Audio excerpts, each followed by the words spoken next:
Bergabung lagi bersama Ibu dalam pembelajaran bahasa Indonesia ya nak ya. Nah anak-anak kami semuanya, sebelum kita masuk ke dalam pembelajaran kita, Ibu mau mengingatkan kembali bahwa ketika Ibu menyampaikan video pembelajaran, diharapkan semuanya memang harus mendengarkan video pembelajaran tersebut dari awal, pertengahan, sampai akhir. Nah, ada beberapa di antara kalian yang memberikan respon kepada Ibu. Bu, kenapa dalam pembelajaran kita tidak ada penjelasan materi? Penjelasan materi itu nak sudah terdapat di video pembelajaran. Jadi ketika Ibu membagikan video pembelajaran dalam berupa YouTube, itu sudah menggantikan Ibu ketika menerangkan secara langsung kepada kalian, ya nak ya, menerangkan secara langsung kepada kalian tanpa tatap muka, ya nak ya. Nah, jadi materi-materi yang ada di dalam video pembelajaran itu, itulah penjelasan Ibu terhadap materi untuk pertemuan yang Ibu bagikan dalam pembelajaran tersebut.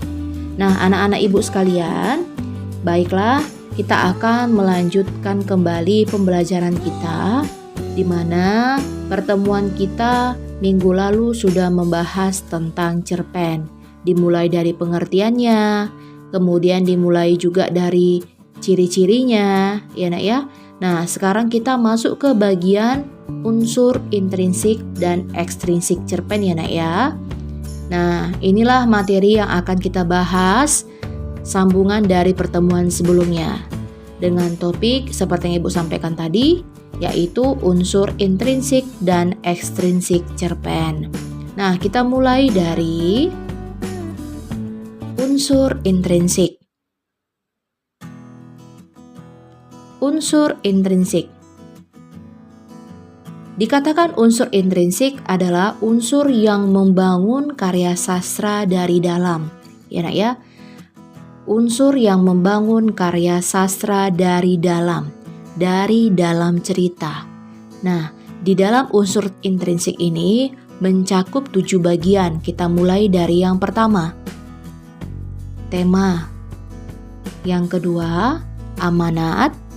Yang ketiga, penokohan. Yang keempat, alur atau plot. Yang kelima, sudut pandang atau point of view. Yang keenam, gaya bahasa. Dan yang terakhir, latar atau setting. Nah, inilah cakupan dalam unsur intrinsik. Nah, anak-anak, kita mulai penjelasan materi kita ya. Dimulai dari tema. Disimak dengan baik. Tema. Sering sekali kita mendengar kata tema, ya nak ya, dalam sebuah prosa atau dalam sebuah cerita ada unsur intrinsik di dalamnya, yaitu berupa tema. Apakah tema itu? Tolong disimak dengan baik. Tema adalah ide atau gagasan yang melatar belakangi suatu cerita pendek. Oleh karena itu, tema sering disebut sebagai ruh atau nyawa dari sebuah cerpen. Nah, perhatikan ya nak ya, dari penjelasan pada PowerPoint kita sudah bisa dipahami bahwa tema itu adalah merupakan sebuah ide atau gagasan yang melatar belakangi si penulis dalam menyusun sebuah cerita. Nah, jika cerpen yang ditulis berarti si penulis ya menyusun atau membuat sebuah ide atau gagasan untuk menulis isi cerita dalam cerpen. Ya nak ya, jadi kalau dikatakan tema itu adalah ide atau gagasan yang dikembangkan oleh si penulis untuk membentuk sebuah cerita. Ya, tergantung bentuk ceritanya. Nah, kalau dia misalnya cerpen berarti itu adalah merupakan ide pokok atau merupakan gagasan dalam sebuah cerpen. Nah, baik. Kalau dia misalnya merupakan hikayat, nah berarti itu adalah merupakan ide atau gagasan dalam cerita hikayat, dan begitulah seterusnya, ya, tergantung konteksnya. Karena kita berbicara tentang cerpen, maka itu adalah merupakan ide atau gagasan dalam sebuah cerpen. Nah, baiklah kita lanjut yang kedua. Yang kedua, amanat. Dipahami ya nak ya, amanat adalah pesan moral atau pelajaran yang bisa diambil dari cerpen.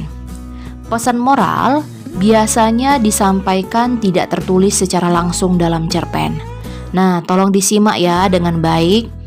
Ketika seseorang ingin menentukan amanat itu nak, kita tidak boleh hanya membaca sepenggal dalam cerita tersebut.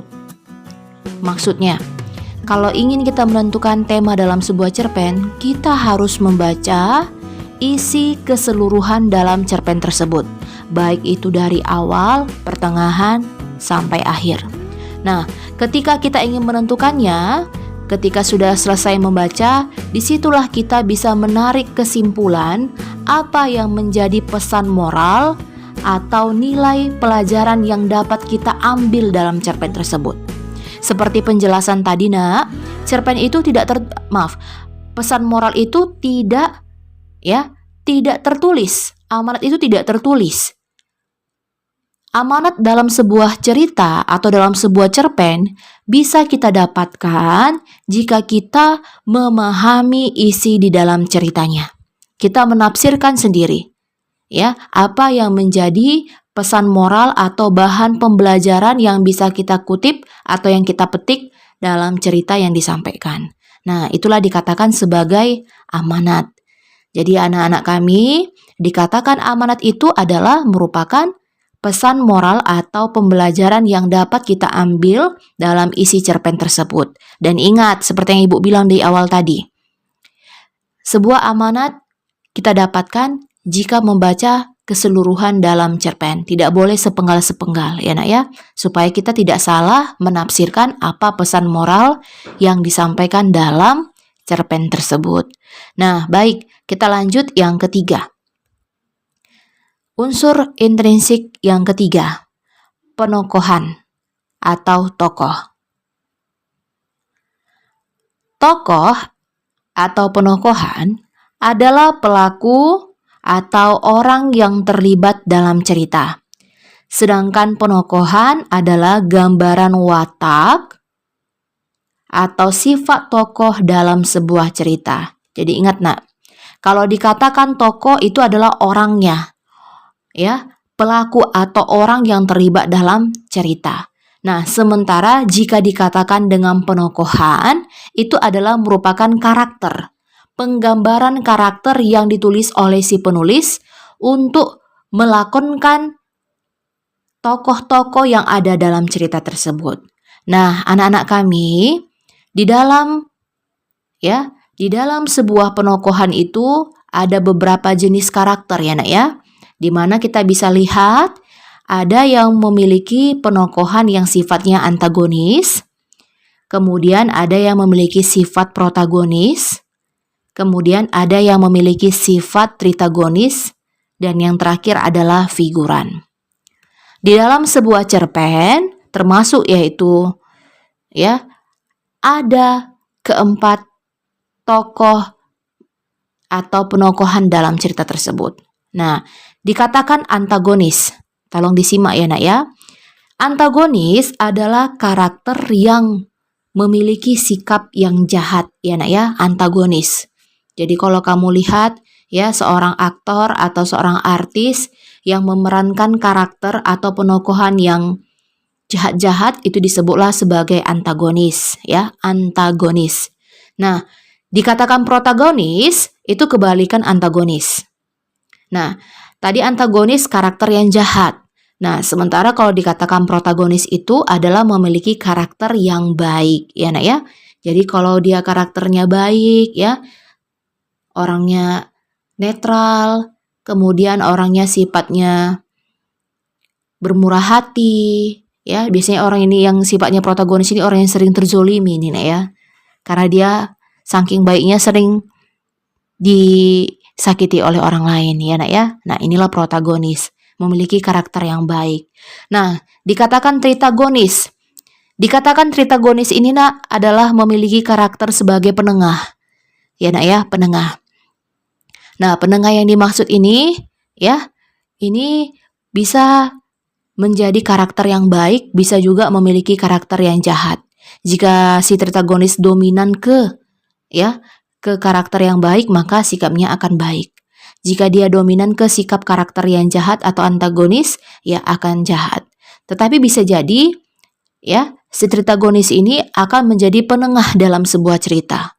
Jadi jika seandainya ya karakter protagonis ya terzolimi, teraniaya oleh si antagonis, nah si protagonis inilah sebagai penyelamat si tokoh protagonis. Ya, ya. Nah, kira-kira seperti itu ya. Nah, kita lanjut penokohan yang keempat, yaitu figuran. Kalau dikatakan figuran ini nak, yaitu artis numpang lewat ini nak. Peran atau karakter dalam cerita cerpen tersebut, ini karakternya sangat sedikit perannya. Jadi kalau dikatakan figuran ini adalah hanya sebagai peran tokoh pembantu. Ya nak ya, kalau ibu bilang namanya ya artis numpang lewat lah ini. Nah, inilah penjelasan tentang tokoh atau penokohan. Nah, kembali lagi ibu tegaskan, ingat nak, dikatakan dengan tokoh itu adalah orangnya. Orang dalam cerita tersebut. Nah, kalau dikatakan penokohan, ini adalah karakter yang diperankan untuk tokoh atau orang yang tercantum dalam cerita cerpen tersebut. Bisa dipahami ya nak ya? Nah, kita lanjut berikutnya. Alur. Alur atau plot. Perhatikan nak penjelasannya. Penjelasannya, alur adalah urutan jalan cerita dalam sebuah cerpen yang disusun secara kronologis. Dalam definisi lain, alur artinya rangkaian cerita sejak awal sampai akhir. Nah, perhatikan ya nak ya, alur.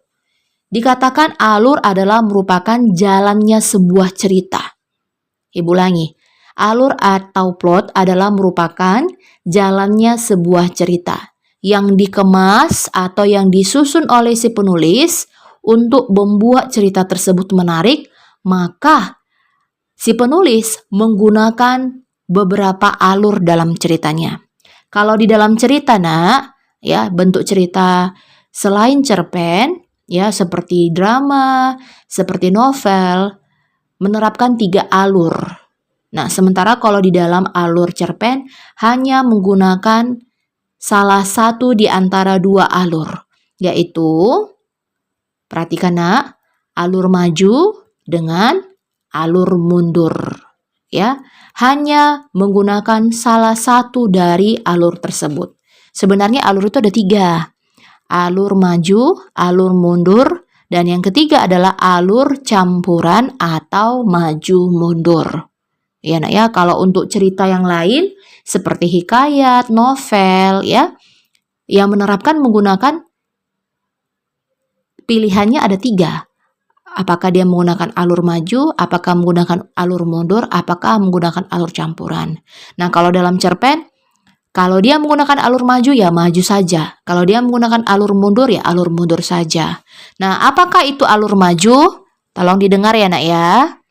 Untuk anak-anak kami silakan disimak. Alur maju. Alur maju adalah merupakan jalan cerita yang mengisahkan tentang kehidupan sang tokoh dari awal perjalanan menuju masa yang akan datang. Jadi dia bertahap-tahap menceritakan peristiwa masa sekarang menuju peristiwa yang akan datang. Nah, itulah kira-kira tafsiran pengertian alur maju. Nah, sementara kalau dikatakan alur mundur, ya, jika kamu membaca atau menonton sebuah tayangan sinetron, atau membaca sebuah novel, atau membaca sebuah cerpen, seperti apakah bentuk alur mundur itu? Ini adalah merupakan sebuah cerita yang mengisahkan tentang kehidupan sekarang, kemudian dia mengulang kembali peristiwa-peristiwa yang pernah dia alami oleh si tokoh dalam cerita tersebut. Ya, mengulangi kisah-kisah yang pernah dialami oleh tokoh yang terlibat di dalam cerita tersebut. Nah, itulah dikatakan sebagai alur mundur. Nah, ingat ya nak ya, seperti yang Ibu sampaikan tadi, dikatakan alur adalah merupakan jalannya sebuah cerita yang dikemas oleh si penulis agar ceritanya menarik. Di dalam alur penulisan cerpen itu hanya mencakup 2 bagian saja. yaitu alur maju atau alur mundur. Tidak pernah menggunakan alur campuran. Paham ya nak ya? Nah, kita lanjut, yaitu sudut pandang. Unsur intrinsik sudut pandang atau point of view. Sudut pandang atau point of view adalah arah pandangan seorang penulis dalam menyampaikan sebuah cerita. Atau dengan kata lain, didefinisikan sebagai cara penulis memandang atau menempatkan dirinya dalam sebuah cerita. Nah, untuk lebih jelasnya disimak ya nak ya. Sudut pandang atau point of view itu adalah posisi si pengarang atau si penulis dalam sebuah cerita. Dengarkan nak, posisi pengarang di dalam isi cerita yang dibuatnya. Ya. Nah, sudut pandang mencakup beberapa bagian. Ya, ada 3 bagian tuh nak. Yang pertama yaitu sudut pandang orang pertama. Yang kedua, sudut pandang orang kedua, dan yang terakhir yaitu sudut pandang orang ketiga. Tolong disimak ya nak ya. Di dalam sebuah cerita, penulis kerap menggunakan hanya 2 sudut pandang. Hanya 2. Dengarkan nak, hanya 2. Yaitu sudut pandang orang pertama dengan sudut pandang orang ketiga. Mengapa? Nanti Ibu jelaskan. Kita jelaskan dulu penjelasan masing-masing dari sudut pandang pertama, kedua, dan ketiga. Sudut pandang orang pertama artinya adalah posisi pengarang yang menerapkan dirinya sendiri terlibat dalam cerita tersebut. Ya, posisi pengarang yang melibatkan dirinya sendiri dalam cerita tersebut.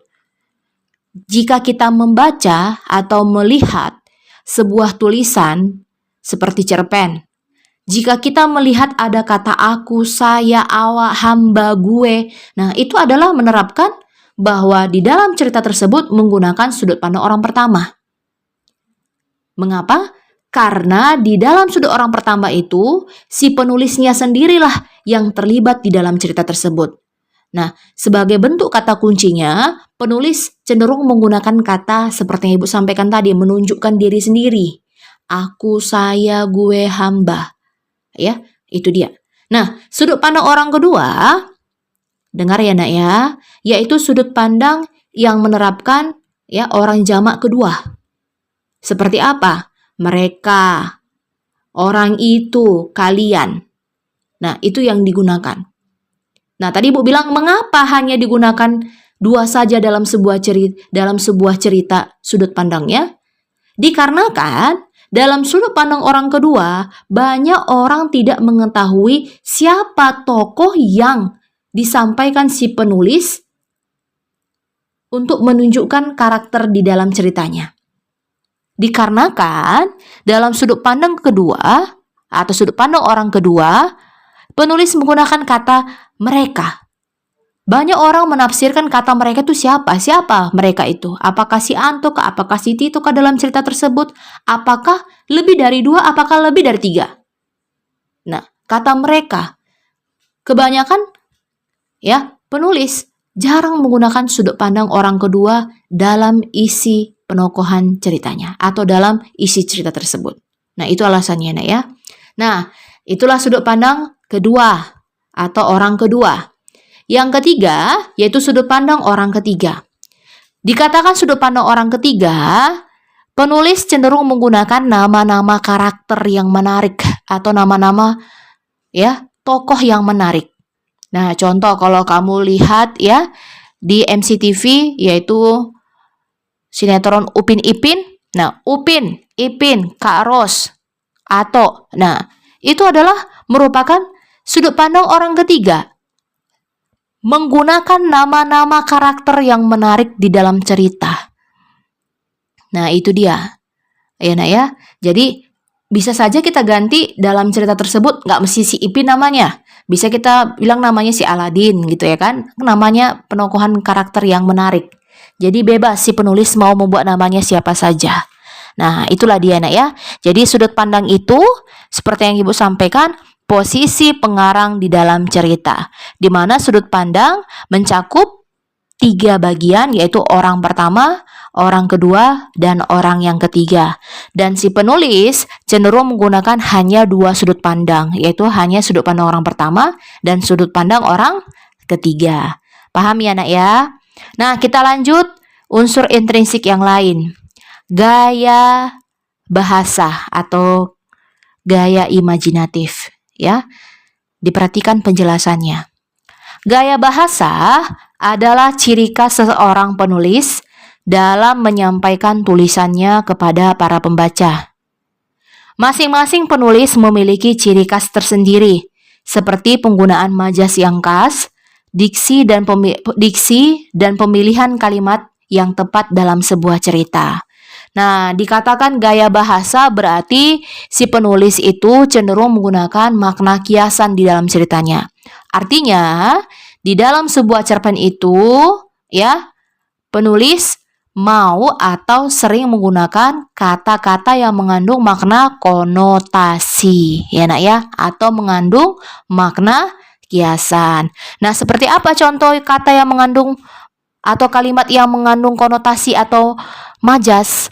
Nah, kalau sering sekali kamu dengar bapak ibu gurumu dulu, ya, menyampaikan kalimat teguran untuk kalian, ya kan? Misalnya seperti ini, kamu ketuk pintu. Kamu bilang permisi, Bu, permisi Bu. Maaf Bu, saya terlambat. Gurunya ngomong apa? Kalau guru ngomong, cepat sekali kamu datang, 5 menit lagi kami mau pulang. Nah, itu bahasa apa? Konotasi. Itulah yang dikatakan sebagai gaya bahasa, mengandung makna kiasan. Diksinya mengandung makna kiasan, ya. Apa itu diksi? Pilihan kata. Nah, contoh yang lain. Kalau kamu pernah lihat atau pernah membaca, cantik sekali tulisanmu seperti tulisan cakar ayam. Nah, itu adalah merupakan bentuk gaya bahasa atau kalimat yang mengandung makna konotasi. Nah, paham ya nak ya? Jadi, kalau dikatakan dalam penulisan cerpen itu menggunakan makna kiasan, artinya nggak semuanya mengandung makna kiasan. Ada beberapa di dalam cerpen tersebut memang menggunakan kata-kata yang mengandung makna konotasi atau makna kiasan. Paham ya nak? Nah, kita lanjut yang terakhir ya. Yang terakhir dalam unsur intrinsik yaitu latar. Latar atau plot. Berikut penjelasannya.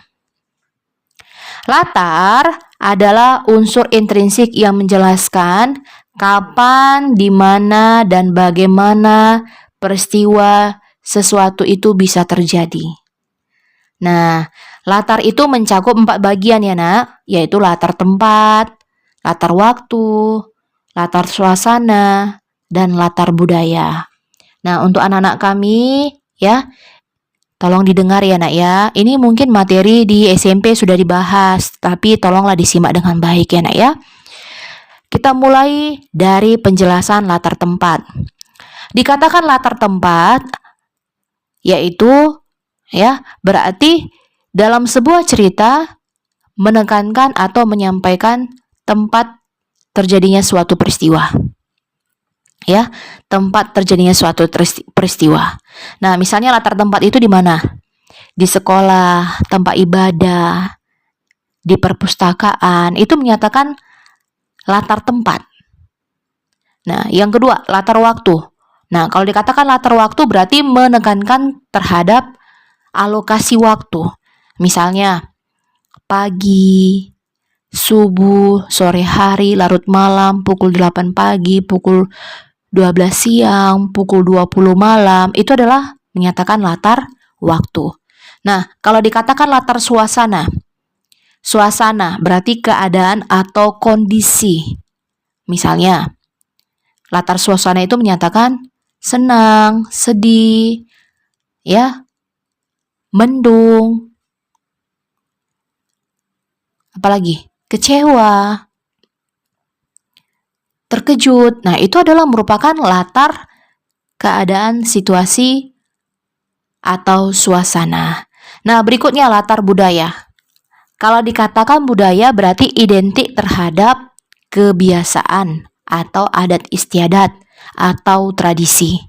Jika kamu lihat di dalam sebuah cerita, ya, ada beberapa di dalamnya itu ya mengandung unsur budaya. Nah, sebagai contoh misalnya dalam penulisan cerita seperti cerpen, yaitu ketika di hari Lebaran. Nah, ini misalnya ketika di hari Lebaran itu, Nak, tradisi atau budayanya wajib ya harus bersalam-salaman dan meminta maaf dari yang kecil, meminta maaf kepada orang tua.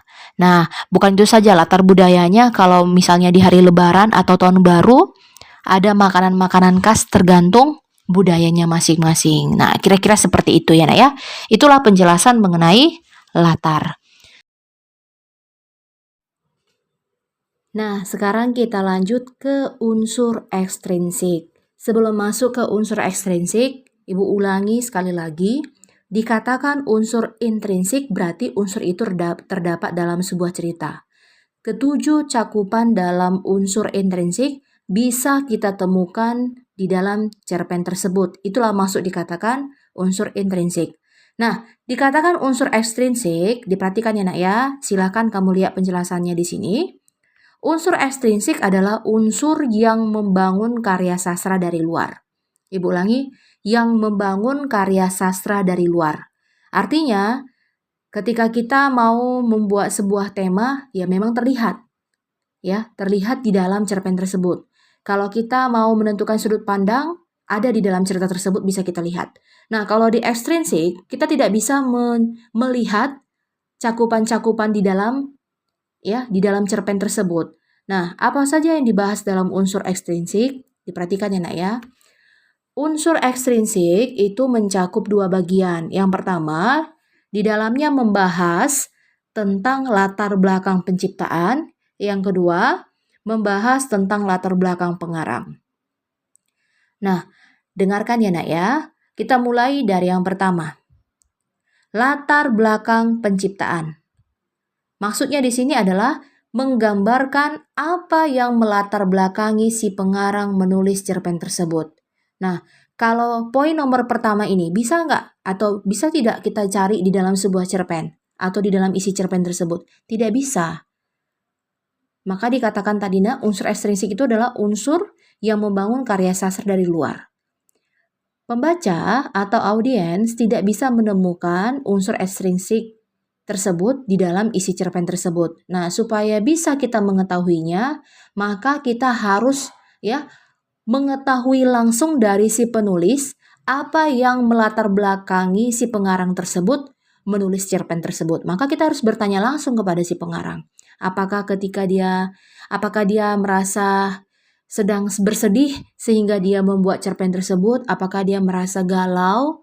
Apakah dia merasa bahagia sehingga dia menciptakan karya tersebut? Nah, intinya jika dikatakan latar belakang penciptaan itu adalah apa yang menjadi alasan atau apa yang menjadi apa yang melatar belakangi si penulis atau si pengarang membuat isi cerita tersebut. Nah, itulah maksud penjelasan yang pertama ya, Nak ya. Nah, cakupan yang kedua dalam unsur ekstrinsik adalah latar belakang pengarang. Ya, pengarang. Dikatakan latar belakang pengarang ini adalah menggambarkan latar belakang si penulis, yaitu misalnya tentang pendidikannya, tentang keluarganya, tentang masa lalunya. Contoh, latar belakang si pengarangnya, kepribadiannya. Bukan yang menjadi alasan dia memilih topik tersebut, itu tidak. Itu masuk ke nomor 1, latar belakang penciptaan. Nah, kalau dikatakan latar belakang pengarang, ini adalah menggambarkan latar belakang kepribadian si penulisnya. Misalnya pendidikannya, si penulis itu mendapatkan pendidikan itu dari universitas mana, atau disinggunglah dia, Nak, dari awal dia itu berkarir, dia memperoleh bekalnya itu dari pendidikan, dari akademik yang ia dapatkan. Misalnya dia tamatan dari sastra USU atau kampus yang lainnya. Nah, misalnya seperti itu. Kemudian latar belakang pribadi dia tentang keluarganya, ya kan? Dia itu anak siapa? Apakah ada pengaruhnya dia adalah seorang sastrawan? Hasil turunan dari keluarganya atau tidak? Atau sama sekali keluarganya ada nggak menyinggung atau bergabung dalam dunia sastra ada atau tidak. Nah, itu bisa kita lihat. Nah, kemudian masa lalunya. Misalnya ketika dia lahir, di mana tempat tinggalnya, kemudian anaknya ada berapa, nama istrinya dan segala macam. Nah, itulah dikatakan unsur ekstrinsik. Nah, demikianlah anak-anak kami materi kita hari ini. Ya, ingat ya, Nak ya, bahwa dikatakan cerpen di pertemuan kita sebelumnya dalam video penjelasan Ibu sudah Ibu sampaikan, cerpen itu adalah merupakan sebuah cerita yang mengisahkan tentang kehidupan sang tokoh utama, ya, membahas tentang peristiwa-peristiwa yang ada di sekitar kita. Nah, kemudian ada beberapa ciri-ciri di dalam cerpen, ya, Nak ya. Salah satunya di dalam cerpen itu sifatnya tidak bersambung. Kemudian tidak lebih dari 10.000 kata, ya, Nak ya. Nah, kemudian kita masuk ke unsur intrinsik dan ekstrinsik. Dikatakan intrinsik itu berarti unsur yang terdapat di dalam cerita. 7 cakupan tersebut bisa kita temukan di dalam cerpennya. Itulah dikatakan intrinsik. Nah, berikutnya unsur ekstrinsik. Kalau unsur ekstrinsik, seperti yang Ibu sampaikan tadi yang terakhir, yaitu unsur yang membangun karya sastra dari luar cerita. Ini bisa kita dapatkan jika kita langsung menanyakan kepada si pencipta atau si pengarangnya. Nah, inilah materi kita. Semoga semuanya bisa memahami dengan jelas apa yang sudah Ibu sampaikan dalam video pembelajaran ini. Dan anak-anak kami semuanya, ya, tetap semangat belajarnya ya, Nak ya. Demikianlah pembelajaran kita. Akhir kata Ibu menyampaikan, salam sehat buat kita semuanya.